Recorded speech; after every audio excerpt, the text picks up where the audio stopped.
here in Alianza Americas, and it is a pleasure to welcome you to this conversation in which we will have to get to know what is happening in El Salvador for this day.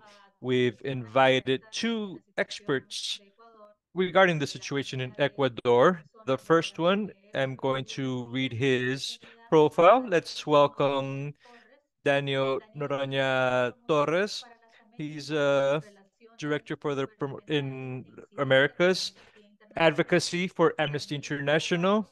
He's a lawyer of human rights and environment. He's from Ecuador, but he's also from the US, and he used to work in the Inter-American Human Rights Court and in the prosecution's office of the Republic and people in Ecuador. He also worked as a consultant, human rights for economic and social and cultural rights, Redesca, the Inter-American Commission of Human Rights. Also, he teaches at George Washington Law. We're going to share later on a little bit of the website of of Amnesty USA so you can get to know a little more about him. We also want to welcome our second panelist, Alexander Main, Director of International Policy of the Economic Investigation and Public Policy in Washington, D.C. In his work for the Economic Research Center, Alex monitors the economic developments and political developments in Latin America and the Caribbean. He specializes in integration and Latin American regionalism, the drug and security policy of the U.S. in Central America, assistance for the development of the United States in Haiti, and the relationship in the United States with Bolivia, Brazil, Ecuador, Honduras, and Venezuela. Before he worked for the CRPR, Alex lived and worked in South America. We also welcome Alex. I know I forgot something very important, which is to say that we have simultaneous interpretation, and to be able to use this service, you can find it in the bottom part of your screen in your computer. You can choose the globe icon and then you select English if you want to listen in English, or stay in the main room because this conversation will be completely in Spanish. My apologies for not mentioning that previously. Without further ado, I welcome both Daniel and Alex, and I would like to give a brief introduction to what we're going to be discussing during the next hour. Ecuador faces a huge crisis and organized crime. The homicide rate in 2023 was 47.25% per every 100,000 inhabitants, the highest in all of Latin America. Between January and September of 2023, it calculated that 48,000 Ecuadorians forcibly migrated crossing the Darien jungle, according to the Human Rights Report. This is an unprecedented number recent from immigration from Ecuador. In the fiscal year 2023, 117,487,000 Ecuadorians were captured in the southern border of the United States. It is probable this number rises for the fiscal year 2024. This number already rose from what we have so far from January to June to 94,871,000 people have been detained. Today's conversation allows us to understand the social, economic, and political factors that have led Ecuador to its current situation, and to reflect on the current migratory policy the United States should establish for the Ecuadorian population. We hope that for those that are leading and developing efforts towards a TPS in favor of Ecuador, so that this conversation provides discussion topics that would be trans taken to all those spaces where you can exercise pressure and do advocacy. In today's panel, everyone will have 3 to 5 minutes to answer questions. We will give each panelist the opportunity to briefly complement, like in Daniel's case, we're going to give 1, 2 minutes and versa, in case you want to add any comment or additional information. After we finish the minutes that are set aside for this panel, we're going to open the floor for questions and answers from our audience. We ask that you be attentive to use your comments or questions in the chat and question and answer space in the chat room. So without further ado, we're going to begin with the conversation. And the first question is for Daniel. This last April, the State Department of the United States of America issued a level 4 alert recommended for US citizens, recommending that if they travel to United States, that if they were to travel to Ecuador, they should reconsider their travel, especially to certain cities and areas of the country. The alert is due to the violence, and I say plural, I say violences, because there are different manifestations of the presence of delinquent acts. This could do, and I transfer the question, what factors have caused these cities to face high levels of violence, including the violence that comes from the state itself? Thank you very much, and good morning to everybody. Alex, it's nice to meet you and to be with you in this space. As mentioned previously, my name is Daniel Noroña. I'm the Director of Advocacy for Amnesty International. Thanking Alianza Americas once again to invite me to this space. I think it's very important to discuss what is happening in Ecuador. With regards to the question that you made, Janita, I would say that I would mention, and it's asking something. Okay, I would mention that from what we could see precisely as Amnesty these few weeks in the country, discussing with different civil society organizations, and I would focus on three main topics. First of all, the lack of state presence, especially because the lack of public policies being implemented. This caused the weakening of all the institutions and also the legal institutions as well as state institutions. And furthermore, because of all this, there has been a negative response from the state, which has caused a slow closure of civil spaces. This is because of something that was fundamental and unanimous between all civil society organizations that we met with, was that the state has no dialogue. It does not open the spaces to have conversations with civil society, and this is worrying.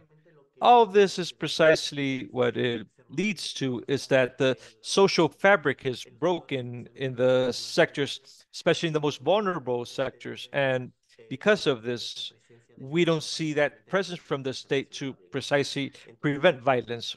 So we combine several facts, such as the lack of broad public spaces, public policies, the lack of dialogue with civil society, with different actors to respond to the needs of civil society and not just the needs of certain interests that basically promote the guarantee of rights, which is something that we've observed from Amnesty International as is leading to the situation. So this precisely promotes and leads to that the people that are most vulnerable have to be co-opted by organized crime or seen as people that are suspicious from the part of the state, and they lack all trust. And this leads at the violence that was experimented in the jail massacres that began in 2021 was moved on to the streets. When we talk with civil society organizations, especially in Guayaquil, they mentioned that at this point, they don't know what to do. They feel completely unprotected. There is a current risk right now that boys and girls between 11 and 12 years old, they're being co-opted by organized crime. And there are no clear policies from the part of the state to how to prevent this. It is not through the military policies or punitive policies. We've been very clear on that. And besides this, Ecuador has obligations that are referenced by the Inter-American Court in several cases where the militarization cannot be the main objective. This entire combination of factors has led to the current violence that we're living. And violence, precisely, just you mentioned, can be evidenced in different ways. Institutional violence that does not allow people to be able to feel that there's a state that will support them. It's violence that arises from clashes between groups of organized crimes with the state. And also, it's the violence that they feel from the part of the state when the state attacks them. One of the main factors that we hear from and worries us a lot, is that it's rationalized violence from the part of the state. The state is criminalizing poor people and people of color simply because they live in a specific neighborhood. And we hear several complaints from people that also discuss that they were already scared of leaving or going out because they feel they're not going to be able to go back home because this would simply be the stereotype or archetype that these military operations are looking for. This is precisely what is affecting the population currently. The local governments are not do not capable in this sense. The local governments in Ecuador, because of the constitution and the laws, have a very limited capability in security because as state policy, it belongs to the state authorities, and this is precisely why the governments are trying to do as much as possible. In summary, the violence being experimented is because of the lack of state presence and public and effective public policies, and also the slow closure of civic spaces so that civil society, which they can have good solutions and they have implemented programs to prevent the rise in violence, and they cannot be carried out. So that would be for it for me up to this point. Thank you. Excellent, Daniel. Alex, is there something you want to add to what Daniel just mentioned? No, I don't have much to add. Maybe just something short. First of all, thank you very much for inviting me to talk about this important topic that, well, does not have much coverage here in the United States media. The um, the topic regarding the multiple crises that Ecuador is suffering currently. It's pretty much an invisible topic. I work in an organization here in Washington working with Congress, and I can tell you that they have no idea what is happening. This is unfortunate. Well, part of our work is to try to inform people, and well, it is a pleasure to get to know Daniel and to share the space with him and to learn a lot about the topic of human rights.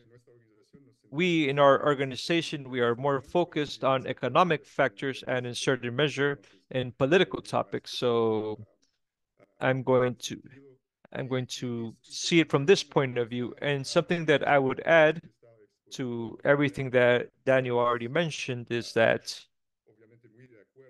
obviously I agree a lot. And from our point of view, the topic of the lack of the state, which is key, and it has to do with topic of economic policies because there is no doubt that severe budget cuts to the that affect the public under the previous governments from Moreno and Lasso, where besides giving up on social expenses, they ruined key states like the Ministry of Security, the Ministry of Human Rights.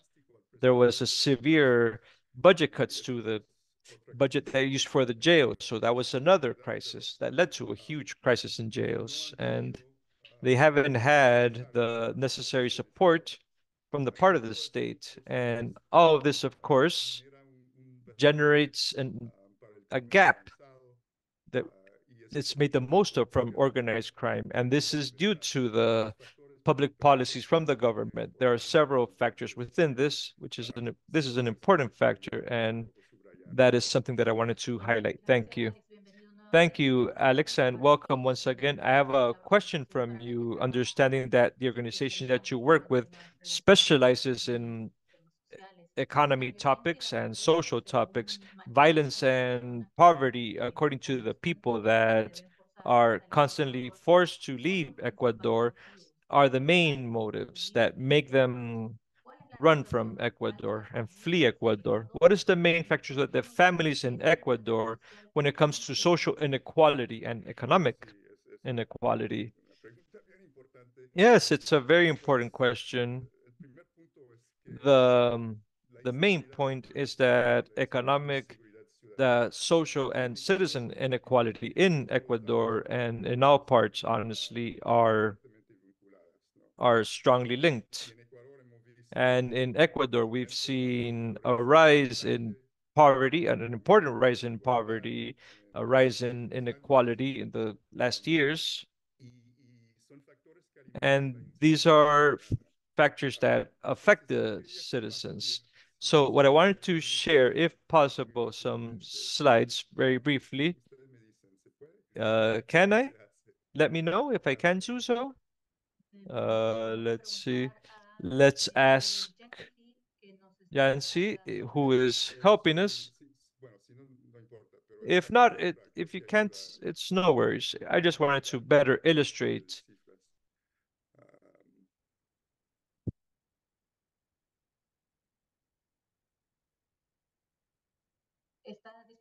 It says that you can share, Alex.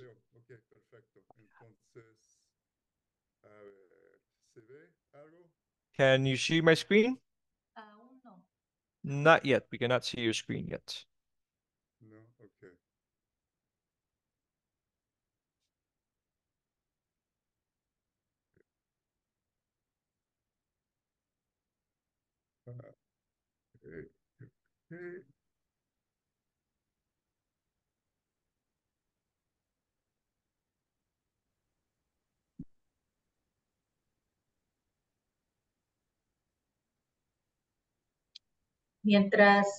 While we wait, Alex, to solve this technical issue, we can maybe see if you can send us the material, if you can send it to us so that we can support.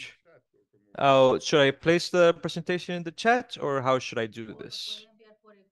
Or you could send it through the email that we've been ex communicating with. Okay, I'm going to do that right now.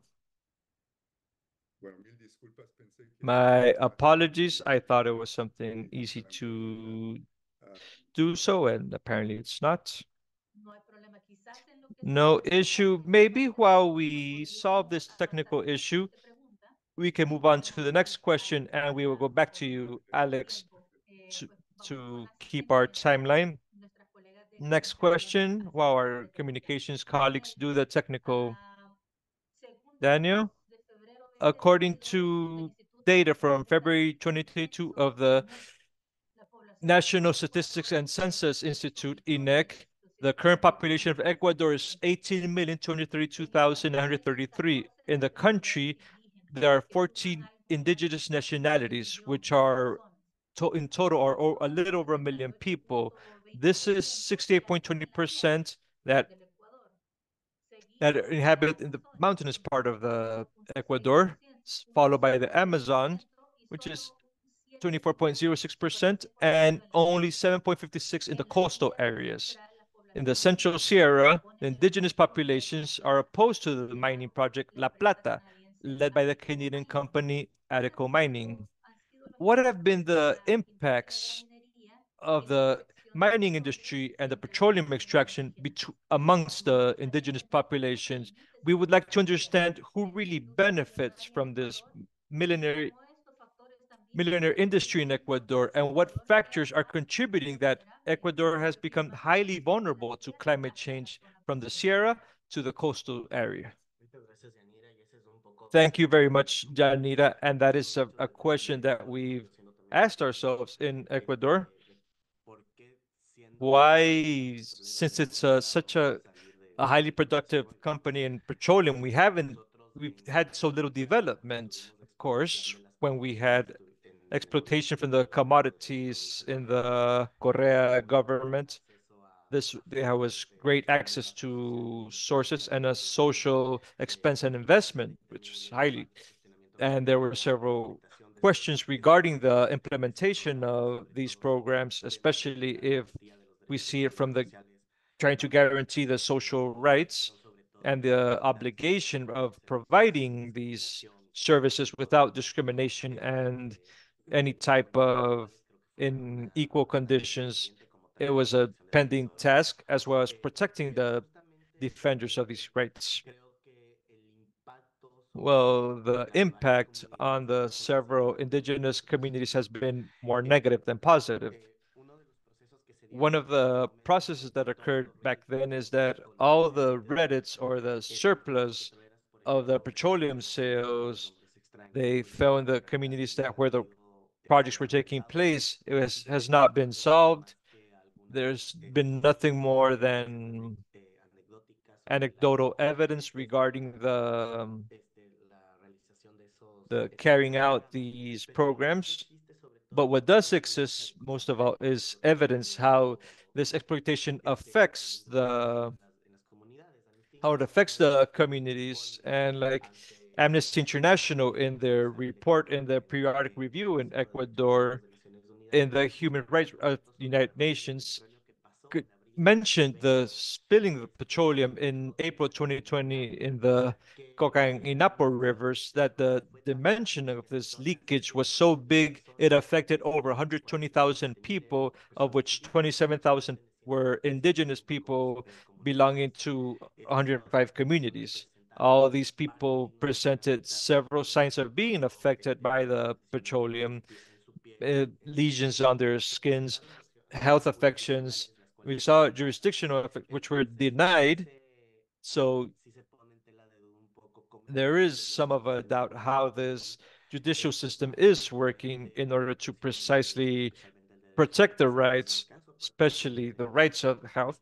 And in Ecuador, we have to always remember that the Constitution protects nature. So there's a double protection in that sense.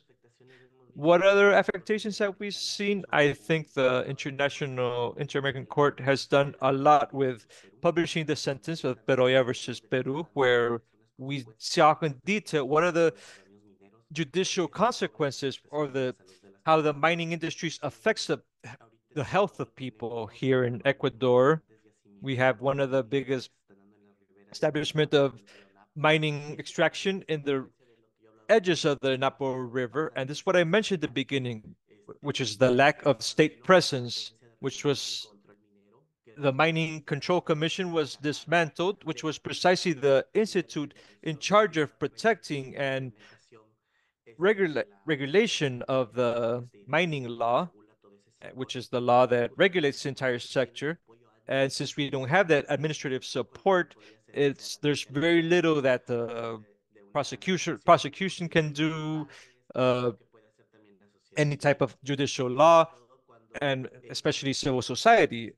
Take into consideration this illegal exploitation of mining benefits the organized crime, which has been reviewed, especially including by the OEA's Public Security Office, and this is something that's very easy to traffic.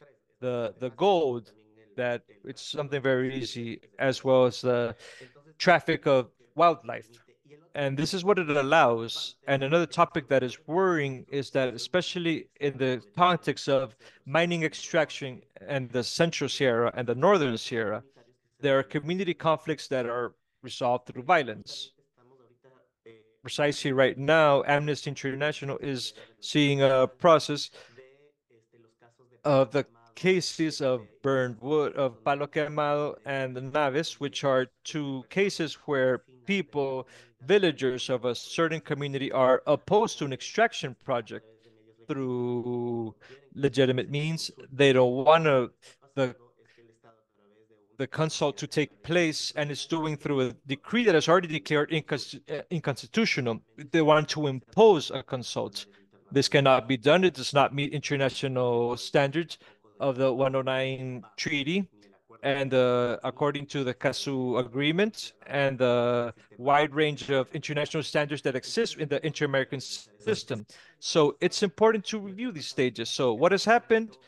What has happened is the prosecutor's office has opened proceedings against the defenders. There are several people that have been criminalized. I think there are 46 in Las Naves, and these are people that are criminalized that have been denounced by a supposed of these protectors of the villagers. And this group of people were already singled out as an irregular group by the Inter-American Court in Núñez Naranjo versus Ecuador. So this is what we're reviewing. Who benefits at the end from the mining industry? I would like to say that Ecuador itself benefits. There are people within Ecuador that also they indicate that all mining in Ecuador is illegal unless there is a prior and free consult with the people who are the ones that the rights holders. But it is important that when it comes to the extraction industries, things have not improved. In order to have a good extracting industry, we need good legislation that allows communities that are going to be directly impacted by these activities can have their rights validated. This has not been maintained, and the Constitutional Court has been clear with the state that any law that has to do with regarding the implementation of free and open consult has to be approved by a law. It also has to pass through several pre-legislative consults, so these processes are not taking place.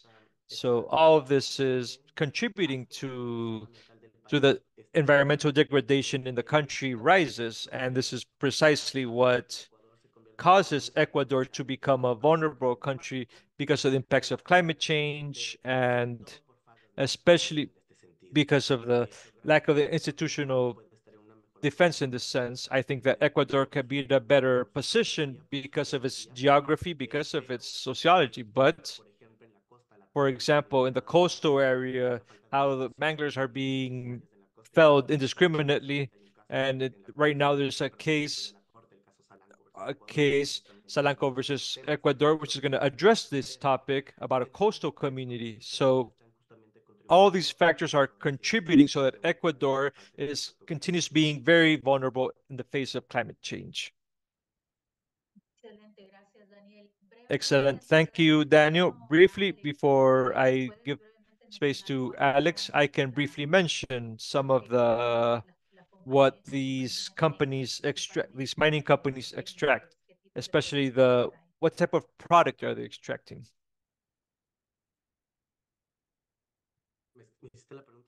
You asked the question to me? The mining companies, what type of material are they extracting primarily? In Ecuador, especially copper and gold. Those are the main metals that exist in Ecuador, besides the petroleum extracts and also begin to extract in the northern border in the Esmeraldas province, in the part where Esmeraldas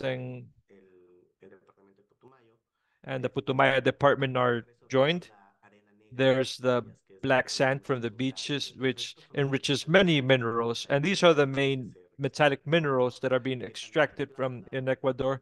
There's also silver, not as much as before, but it's mainly focused on in gold and copper. And copper is the Inta mine is the one that they want to exploit, and it's one of the place. And it's worth mentioning again that the majority of these companies that are trying to exploit these come from Canadian capital. Thank you, Daniel. Back to you, Alex. And I understand that your presentation is in the hands of our colleagues from the colleagues in the technical team. So back to the question, what is the current situation of the families in Ecuador when it comes to social and economic inequality? Yes, and I wanted to add something to what Daniel just mentioned because it's not news for the people that are aware of the Ecuador situation, but for the people that are unaware, the indigenous communities, just like Daniel mentioned, are very hard hit by mining activities as well as the state policies and because they don't acknowledge their rights. But these are also a social force that are really impressive. They are truly people, agents of change. And what I wanted to say was that maybe they're maybe the most important social force when it comes to neoliberal policies from the states. And this was seen during the great protests when the policies of from Moreno's government and Lasso's government in 2019, 2022, and forced both governments to abandon their more harming policies. So it's a very important force, and in one way or another, they are providing the resistance to the most toxic policies from the all these previous governments. Regarding this question that you made me, now, if you can see the slides on the screen, well, it's to show a little bit the dramatic level of migration in Ecuador.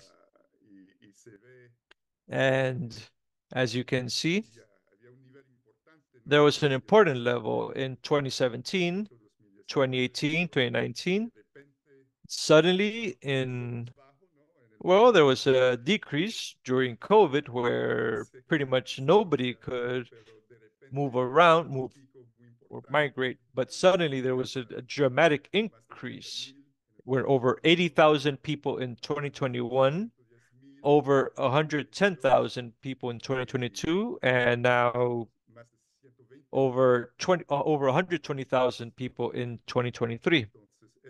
So these are unprecedented numbers for Ecuador. We had never seen a country bleeding dry as much of losing so many of its people. So next slide, please. Of course. Yes, that one. Thank you.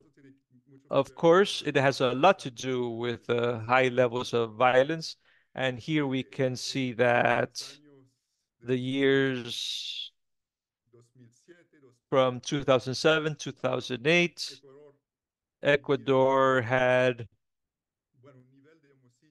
an homicide rate of 17 per every 100,000 inhabitants per year, 17, 18, and that was the regional average basically. So yes, it was a grave situation, but after this, there was a period of more economic stability and economic growth where you could see an important decrease where Ecuador wound up being one of the safest places and for the entire region. So per every 100,000 inhabitants. Well, we saw that starting in 2020, around 2020, we started to see increase and go up, and it reached to 46 in 2023, 46 per every 100,000 inhabitants, which was one of the highest rates in the entire region. So obviously there are several factors, and a lot has to do a little bit about the displacement of the drug cartels towards Ecuador from Colombia. But also there's the economic factor, which is adjacent in underlying in all of this. Next slide, please. So, as you can see, the economic growth of the country, and during many years, it was very low. It was 0.6% was the average between 1980 and 2006. It was very low. And then we reached an average between 2006 and 2016 of 1.6%, which is it's not a miracle, not miraculous at all, but was much more significant. And it allowed many people to leave poverty, and more than 40% of the population left the poverty situation during this era. And there were some ups and downs in there was a recession, an important recession, but after this, we see what happened in the later years, and of course, and the decrease in the petroleum, the gas prices influenced a lot in these numbers. But it's not the only explanation. Also, during this period of 2006 to 2016, there were important decreases. And during this era, the 2006 and 2023, there were important increases. And the petroleum was at a very high level, and it has been high for some years now. So there are other explanations that have to do with the economic policies. And what I wanted to mention about this, regarding your question, you highlighted that Rafa Correa was popular during his presidency, and there were problems without a doubt during his presidency, and especially for the indigenous communities in the country, but also there were some economic achievements that were important. So what can be said is that during these years from 2006 to 2017, there was much more stability and economic growth. And also, after this era from 2017 on, poverty has increased almost 20%, and inequality is also on the rise. So part of the explanation, because that explains this change in the country's economic situation, has to do with the fact that from 2007 to 2017, the Rafael Correa's period, the social expense was on the rise. Important economic reforms were carried out, which we call non-orthodox, or as policies to control the flow of capital that allowed to avoid the exit of capital from the country during difficult situations for the economy. And during this era, there was a significant economic growth, as we saw in the slide. But starting from 2017, there was a turn of 180 degrees, and the later governments, the governments that came after Rafael Correa, adopted neoliberal policies, especially for austerity. And the consequences of these policies was a decrease in a very important decrease of the in the economic growth, where we saw cuts to basic services, a rise in the prices for these public services, and a rise in poverty, as I mentioned.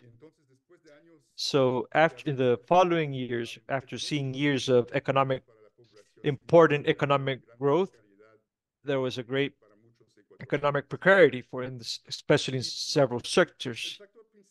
And the main factor behind this change in these policies had to do with the return of several economic interests in Ecuador. In the very president himself, Guillermo, Lasso was one of the big bankers in the country, but also we can also highlight the influence of the Monetary International Fund, which loans money to the countries under certain conditions. And this is what we have to see, the conditions of the loans that have to do with austerity and especially important budget cuts to public expenses, to privatization, deregularization of the economy. And we also saw there was an era where there were several programs from the International Fund from 2019 to 2020, then from 2020 to 2022. And I already mentioned the massive protests where the indigenous communities played such an important role from 2019 to 2022. A estas políticas del Estado que genera, It was a reaction to what these public state policies were, where they were creating more misery for the, especially to those most vulnerable communities. And now the Novoa's government is beginning program from the International Monetary Fund. And we have to highlight that in the Rafael Correa years, there was no program from the International Monetary Fund, which has allowed them to carry out economic policies in the model that are promoted by the IMF. So yes, that's what I wanted to say to answer your question. Thank you, Alex. I would like to give a few more minutes to Daniel to react to this question with his own comments before we move on to the final question for Alex, and we open the floor for the questions because we have many questions from the audience. Daniel? Thank you very much, Janita. I wouldn't add much because Alex has done a great job to speak precisely about the lack of preparation from the state to have these more long-term policies. The Commission, its annual report of 2023, from, if I'm not mistaken, or 2022, one of the points that they highlighted was that Ecuador was not complying with its DESCA social and economic obligations, which was complying with the use of its resources available because of the lack of their budget execution. This was provided by civil society organizations that evidenced precisely that in different portfolios, like maybe the security portfolio, it was only executing up to 6% of the budget that was allocated to them. So these types of practices are worrying beyond the programs from FMI, which this also be questioned and has been precisely one of the topics that have been placed in doubt regarding the economic justice at a worldwide level, and especially in countries where their institutional capability to protect rights has been compromised because of this institutional economic practices. And we also have to see it on the other hand that in Ecuador, there's a high degree of tax evasion from the part of the great economic groups. And I don't think that it's a coincidence that from the part of the last governments, there's one of the last like tools that is sought is to recover those funds or to bring back the capital that are found abroad. So this is an important to verification as well as the topic regarding corruption. In the Lasso government, there was a pre-agreement with the United Nations to create an anti-corruption unit like the one that was existed in Guatemala, the CC, but nothing was actually achieved, and this is what we have right now. Thank you, Daniel. You have basically allowed us to transition to the last question that we have for Alex.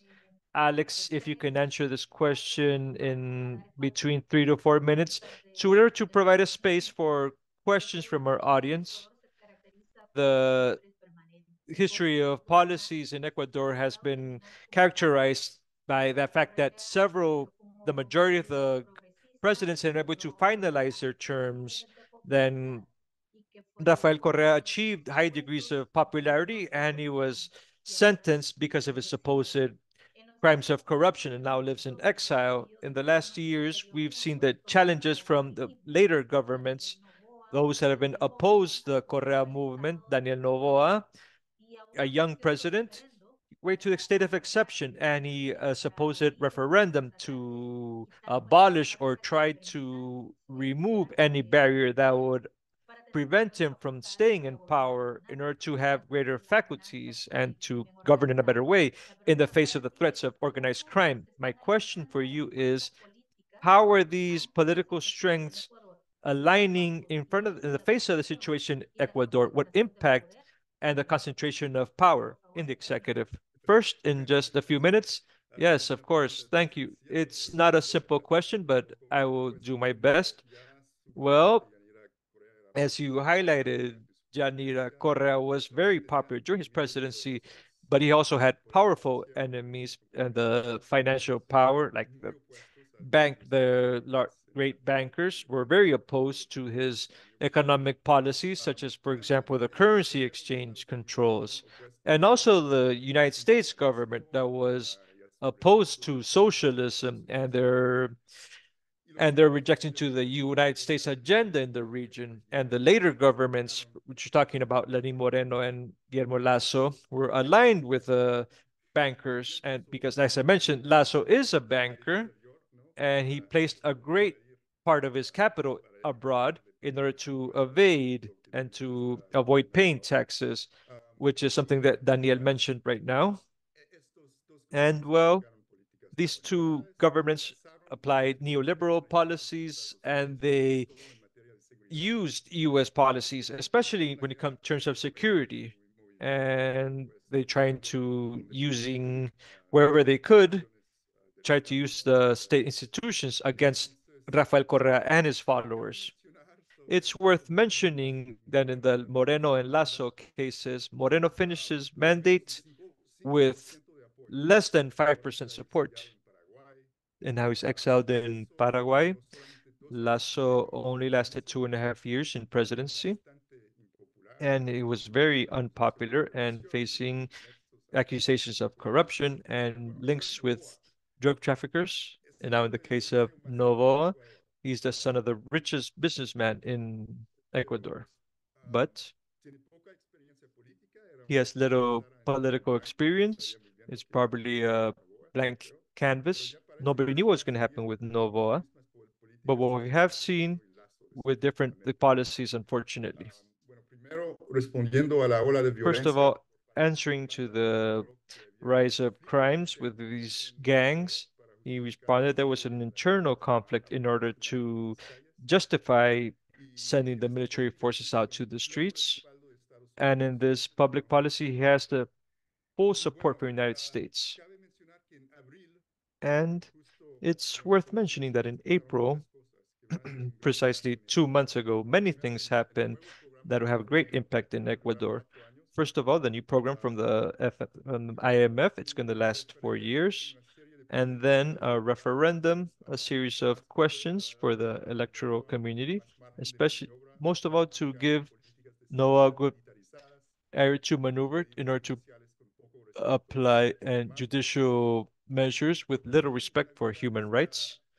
But also there are within this referendum, there were two questions which are neoliberal programs, and we don't have time to go into detail, but Novoa won the security side of the referendum, but the neoliberal side, he lost it, which shows that the Ecuadorian people can't withstand any more neoliberal policies. And 1 week before the referendum, Noboa ordered the assault on the Mexican embassy because he had the status of political asylum. And this attack, this assault on the embassy was in complete violation of international rights and was completely unprecedented in Latin America. And beyond this, Novo, in a recent interview with a the magazine called the New Yorker, he said that he took this decision because of purely political issues, because he thought that he could win votes in the referendum. But what happened is that he wound up isolating Ecuador. Mexico broke all relations with Ecuador. Well, Mexico is a key partner for Ecuador in order to cooperate in migratory issues. And now thousands, well, the tens of thousands of Ecuadorians have no consular representation because the embassy and the consulate offices in Ecuador are closed. So it's a disaster for these thousands of Ecuadorians that are transiting throughout Mexico. Well, I hope I had answered your question.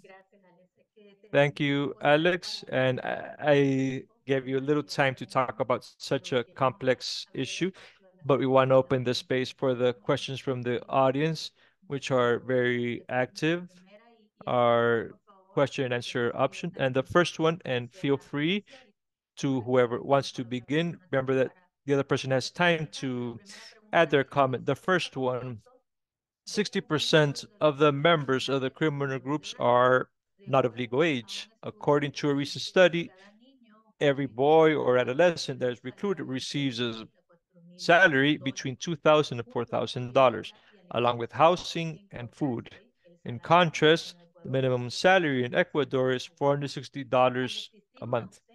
Since there's a lack of state presence, the question would be, what can the communities and non-governmental organizations do to protect the children and adolescents from being recruited by these criminal groups?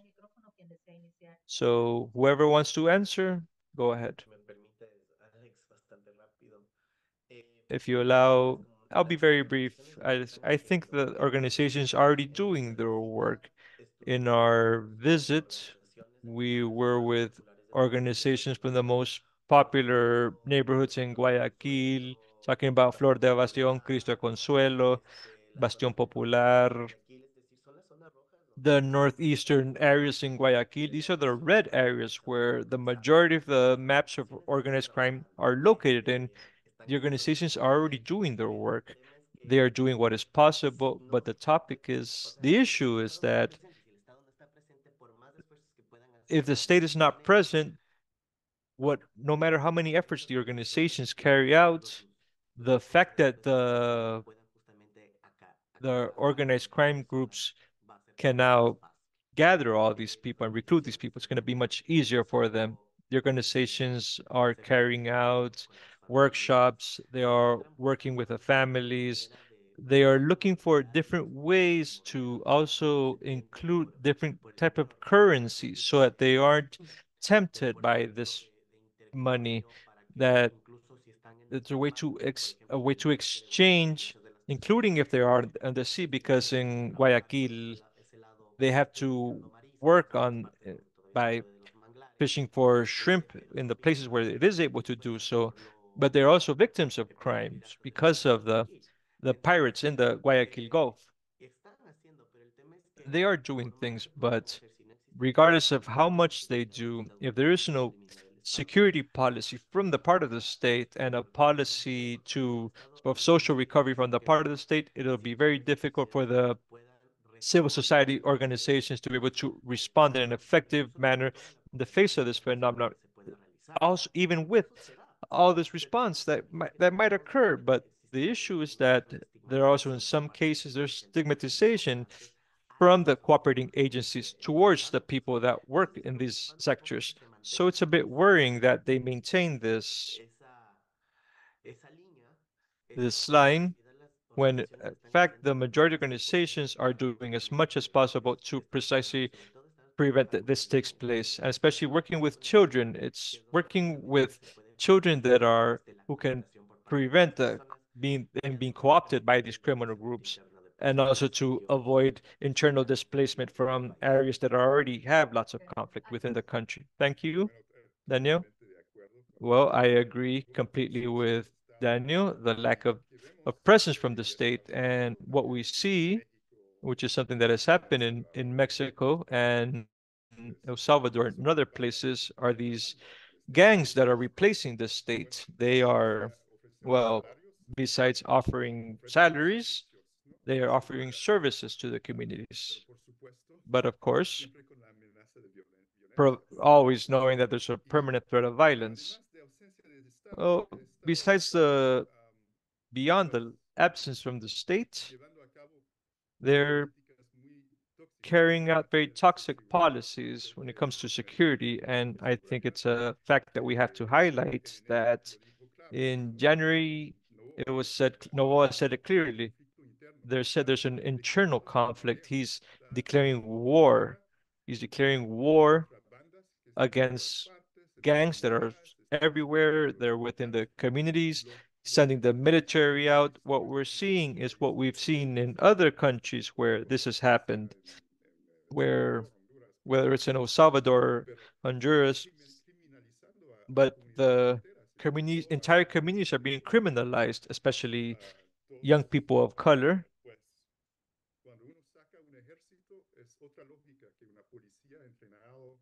that that the police that are trained, especially in human rights, but the military people are there to declare the war, and they're trained for this. It's war against the communities. So instead of trying to provide more services to having this presence in the communities, the state is declaring war on the community. So it makes it even more of a terrible situation for the country. And unfortunately, of all of this, we can expect even more violence and more migration. The audience is very interested in listening more about the impacts of what is crime and violence. And the second question is the criminal groups, which turn as gangs, militias, organized crimes that execute the control of the territory, have been weakened and incapable of protecting the population. What options does the state have that would not be to seek more violence in order to respond to violence? Daniel pretty much said working with children and adolescents. What options does the state have which would not be to recur to even more violence? We have to be clear about something. The human rights standards do not prevent the state from using force when necessary. This has been very the court, the universal system, the European system. I don't think there's any doubt that the state who has the complete control over the forest has precisely the capability to plan and carry out these operations that are necessary to, which is to guarantee another right, which is security. Now, how do you do this? Has to be done in a professional fashion, has to be in a way that protects the standards within the society and the security forces, and respecting the basic rights of the due process. The state has the entire capability of carrying this out in complement with the armed forces within the state security reform and the use of progressive force in the law. There was an effort done so that the armed forces could carry out supplementary activities with the national police.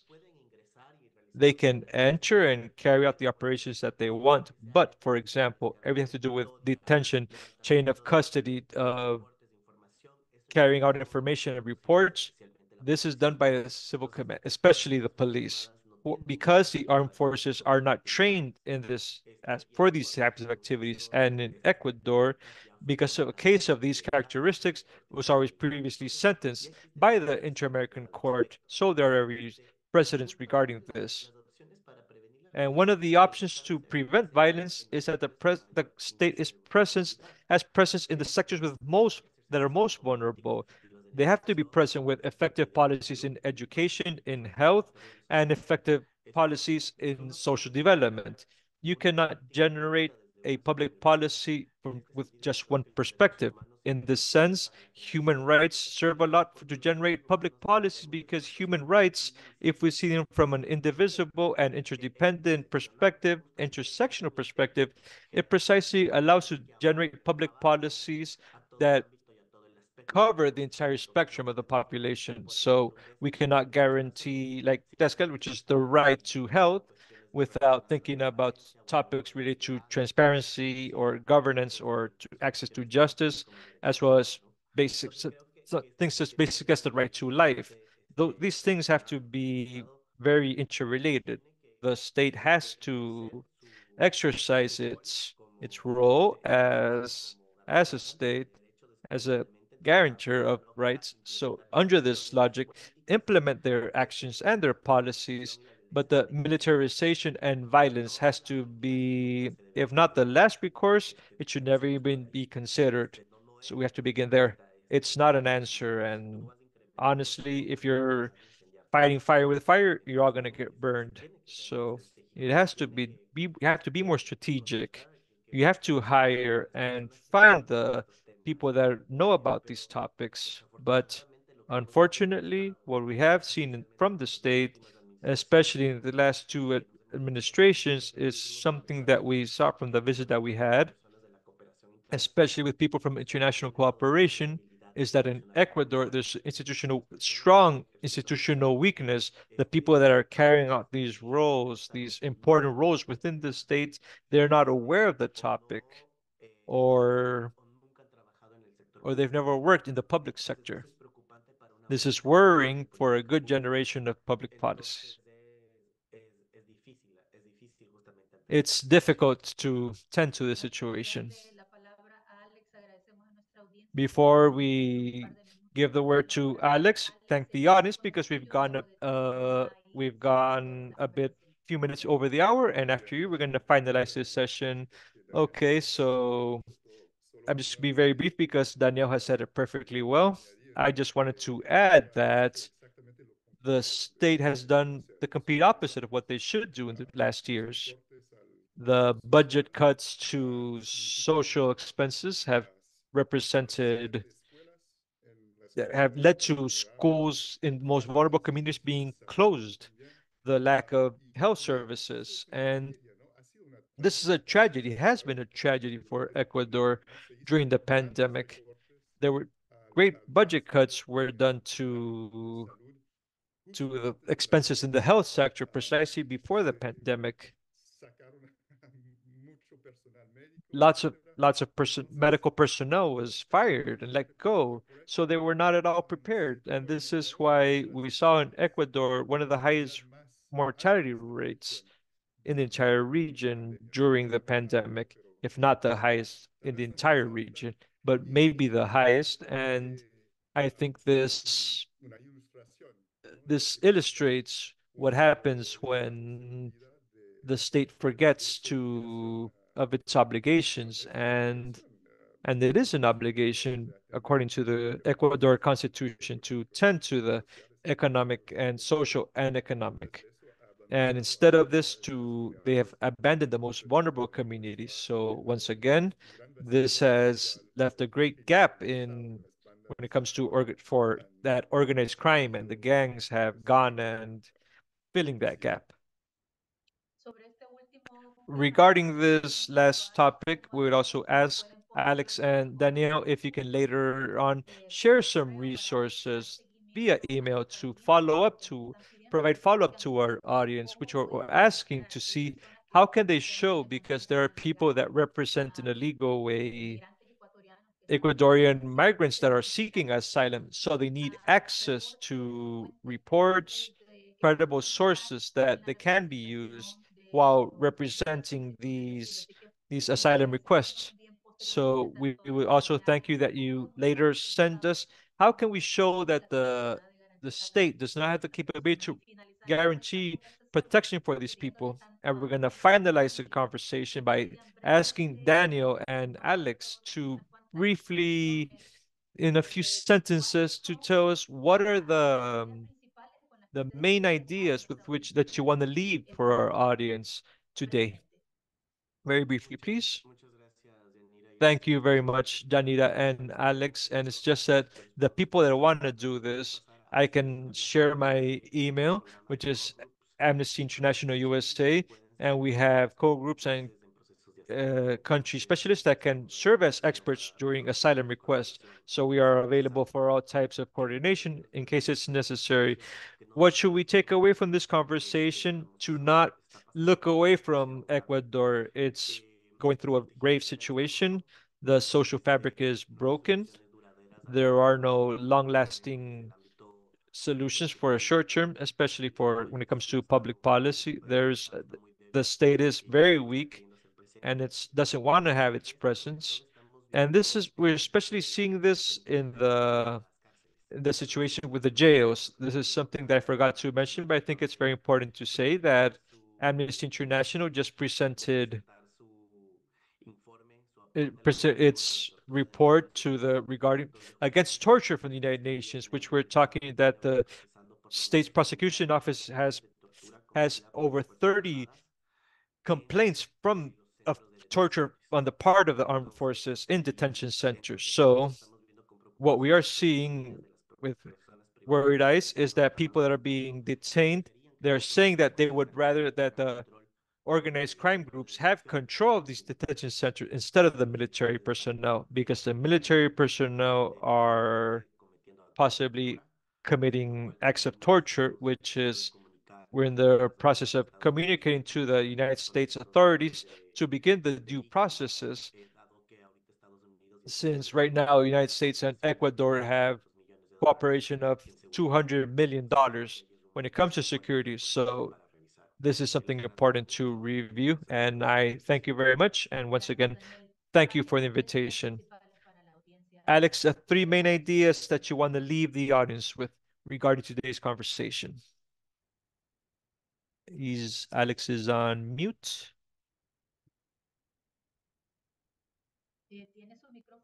Alex, your microphone is on mute. Okay. Ya, ok, disculpa, sí. My apologies.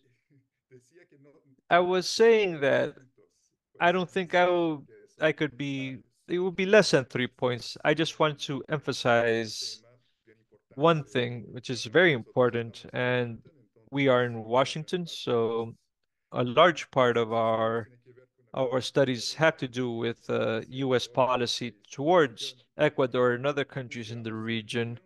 And we consider the United States government is in, in part responsible of the situation in Ecuador. Of course, the unconditional support to these governments that we mentioned, regardless of corruption and authoritarianism and human rights violations, support without unconditional support, and in change, these governments supported the United States policies for the region, and they opened the doors for the South Command, the U.S. Army, so that they have greater presence in the country. And this reminds us of the bilateral relationship between the United States and Colombia, between the United States and the Juan Orlando government. I'm talking about Honduras, which unfortunately, because in both cases things ended sourly for great parts of the population. And in several parts of the region, we're seeing that the United States is supporting militarized strategies for the war on drugs, which consists of, in large part, in many of the cases, in the criminalization and persecution of those that are poorest. And I want to just leave one final number, which is in 2022, the United States gave $2 billion in security assistance for the military and police forces for the region, and that's 8 times what it's what has been provided in humanitarian aid. So that shows you, unfortunately, what the priorities are for the United States in the region.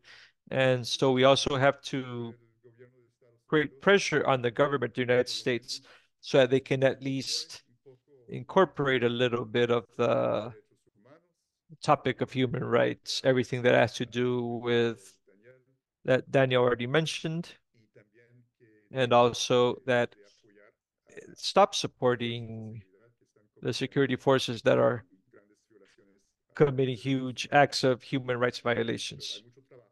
There's a lot of work to be done to be able to reach that part. And we have been spending many years on this, but I invite you to join this effort with us. And once again, thank you very much for the invitation. And if you have any material, especially the economic situation in Ecuador, that could be useful for you. Thank you very much, Alex Main, Director of International Policies in the Economic Research Center in Washington, D.C., and Norola Torres, the Director of Amnesty International and Advocacy. For our audience, please write down this date, July 19. We're going to have a part two regarding Ecuador. But in this situation, we're going to talk about TPS. We want to, first of all, have a context and understand what is the situation right now, and that this information allows us to understand the conversation regarding these tragedies and the merits that are needed in order to promote TPS for Ecuador and better understand the political context. Alex mentioned a lot about the political situation between Ecuador and the United States. So that please write it down, July 19 at the same hour at 12 p.m. Eastern. Thank you very much. And we're going to follow up to our audience with other links and reports and resources that Daniel and Alex are going to share with us. And we hope that are useful for every one of you. Thank you very much. Have a great day. Thank you very much. Goodbye.